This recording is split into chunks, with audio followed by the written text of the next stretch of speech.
What's going on, guys? Welcome back to another video. Hope you're having a great day. Today's kind of just a pretty chill video. My E92 M3 is experiencing some issues. It's a DCT, it's not manual, and when it's sitting for a long time, the idle goes up and down and the car is actually stalled twice.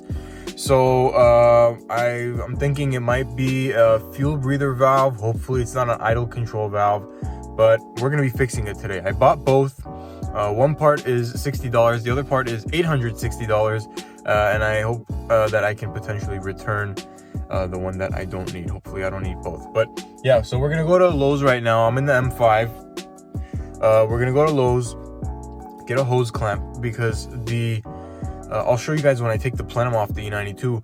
The hose has a one-time use clamp that you need to remove to take off the fuel breather valve. So I'm gonna get a hose clamp to replace it, and we're gonna get going. So let's go to Lowe's.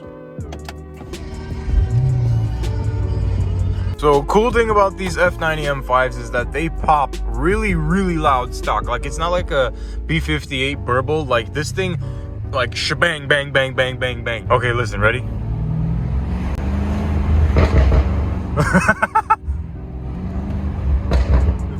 That's so loud stock. It's not tuned, I promise.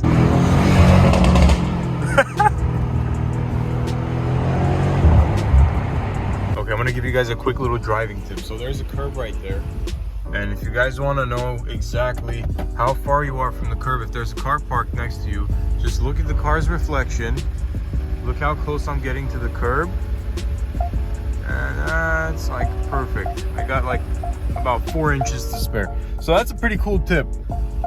I learned that recently.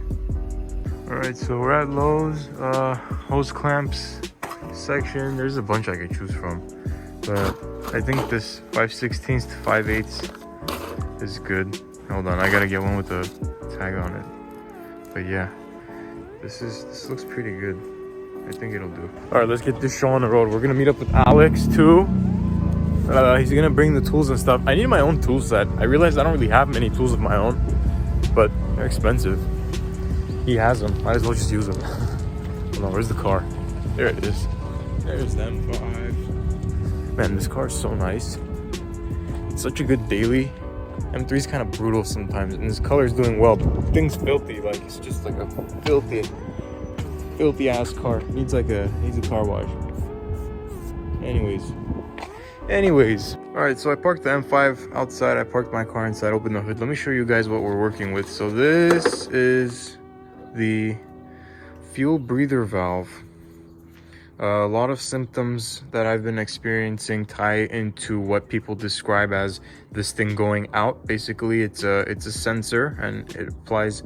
It's a valve inside. It is, I think, magnetically operated, if I'm not wrong. Mike Trong Precision Dynamics. There's a great explanation on Spencer Burke's video if you guys want to go check that out as well. I'll put the link in the description. It's a great video. But yeah, basically my car's been idling weird, and I've noticed it more at when the fuel tank is full and when it's empty. And this was about $40. I was like, might as well, let's just install it. Basically, it goes in here. I got to take the plenum off and the airbox out. It goes right here. You just unplug it, swap the hose, and that's it. It's very simple, plug and play, no programming or anything needed. I was like, might as well, let's do it. But yeah, the car was stalling. It stalled twice. It's a DCT. It shouldn't have that issue. The car stalled twice when it was parked, and I noticed. I was like, okay, well, that's a first. The car doesn't really have high miles, so why did it do that? So I'm like, whatever, let's just pick this thing up, swap it out. So right now we're just waiting for Alex to come. He's gonna bring some tools. We'll take the airbox out, take the plenum off. This thing kind of takes a long time to take off, just because access is kind of annoying. We gotta get really in there and undo the couplers. But yeah, I mean, once we figure that out, it'll be smooth sailing from there. So stay tuned, guys. I found some tools, might as well just start. So here, these are 10 millimeters. Let me start by taking the airbox out. What you guys want to do is just slowly take it out. I don't have the proper tools, but I'm doing with what I can. All right, nice. So, take this bolt out. There's another bolt right there. Take it off. This guy comes out, and I'm gonna undo these two. And there he is. There's the little crazy fool. This guy already started. He started. He unplugged this. He's trying to get this loose. The airbox is coming out. He moves faster than I can vlog, but that's what we're gonna do. Airbox is coming out. There's a couple there. Yeah, I'm gonna take this guy out though. Okay. All right, let's take this out and then we'll continue with this. Okay. All right, so we got this plenum out. So this guy and this guy. Well, where is it? You took it out. I mean, we didn't undo it all the way, so it came off with the plenum. They're very annoying. I've noticed with this one, you can just come from this side and you don't have to get the long tool. I have this little, where's the Torx tool, whatever. We were using it. It's on the ground over there. So we were just using like a little handheld screwdriver. I got this. I think, was it this one or this one? No. It was this one I got from this side. Yeah, so it's kind of easier. But yeah, I mean, first time I've seen the plenum open on this car. It looks really cool. There's a lot of access. Throttle actuators 1 and 2 are right there. This is what we're changing. So this part is what we're changing right here. So we're gonna undo the hose clamp, take the hose out, unplug it, put it back on. It's very simple. And then the idle control valve is right underneath. Hopefully we don't need to, yeah, I don't want to touch that yet. Just because I want to see if the fuel breather is the one that's going out. But yeah, a bunch of stuff is right here. It's like water pump and wiring and stuff. Nice, it looks good. Look good. All right, so here, let's take this out. Usually this is like a one-time use clamp. That's what it was on that's what it was on Spencer's car.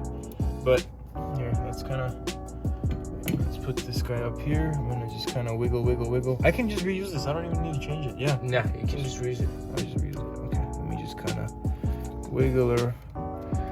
Okay, so we pried it up with the flathead. It kind of came out like that, perfect. And then there's a sensor. I want to see how this guy comes out. Top, push down the top. Push down the top. Maybe from both sides or just the top? It should be from the top. There you go. Yeah, it's just the top. Perfect. That comes out. That's unplugged. And this is also clamped on to the bottom. It has a little slide. So this comes out somehow. Slide it back or forward. No, slide forward. Yeah, slide forward and it comes out like that. Perfect. Very nice. So pull forward and it slides out, and then we have this final hose. Yeah. I want to see how this guy comes out. I think maybe from the top again. Let me see. That one has a.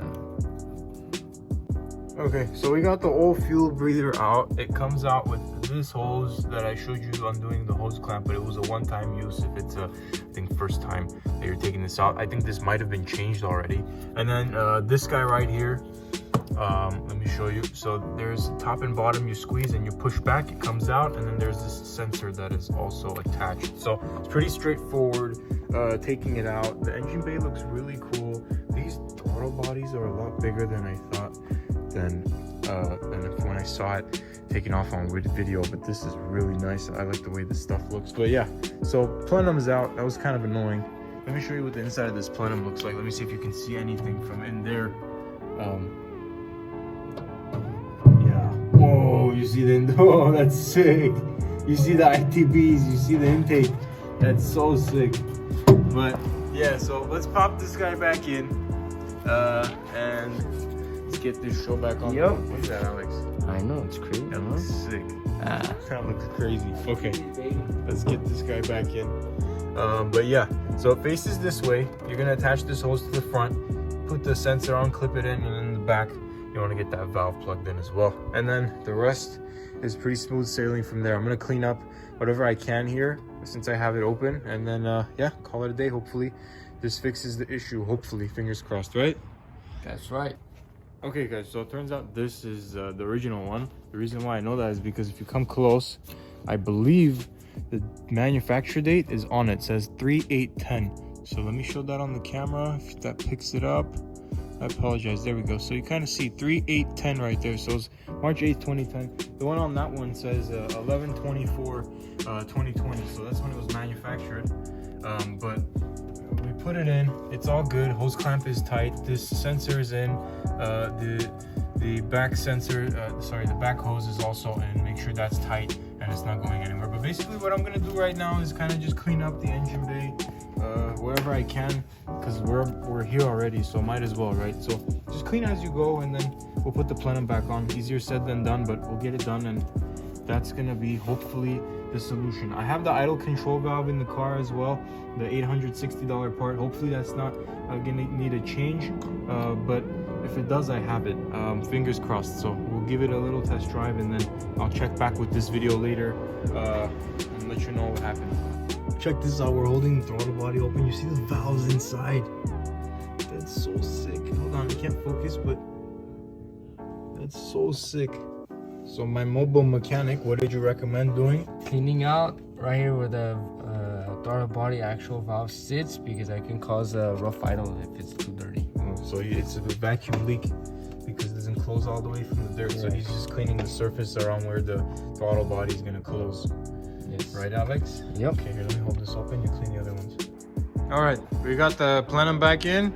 Our hands are filthy. Let me see your hands. Yep. Yeah. Well, he did more work. But yeah. Anyways, we got those back in. Just be patient. This thing doesn't go in too easily, so make sure the couplers, whenever they are loose, you really get down on the plenum. Like, you put all your body weight. You don't need to really worry about that. So put a lot of weight on the plenum. It'll like pop. It'll pop in. It'll pop into the couplers. Tighten them. Be patient. Make sure you got the right tools. Make sure you have a really long tool, just like that. Yeah, we're gonna get the airbox in. I want to test it out. I want to see if it is good, if we're good to go. Hopefully we are, because it's gonna suck if we're not. Airbox is back in, filters back in, plenum's back in, everything's back in. Alex, we're gonna give it a first start. We're not gonna really hear anything initially. What? Special edition wheels. Special edition 550 wheels. My wheels are getting repowder coated. Anyway, yeah, start her up. I got the key. Hold on.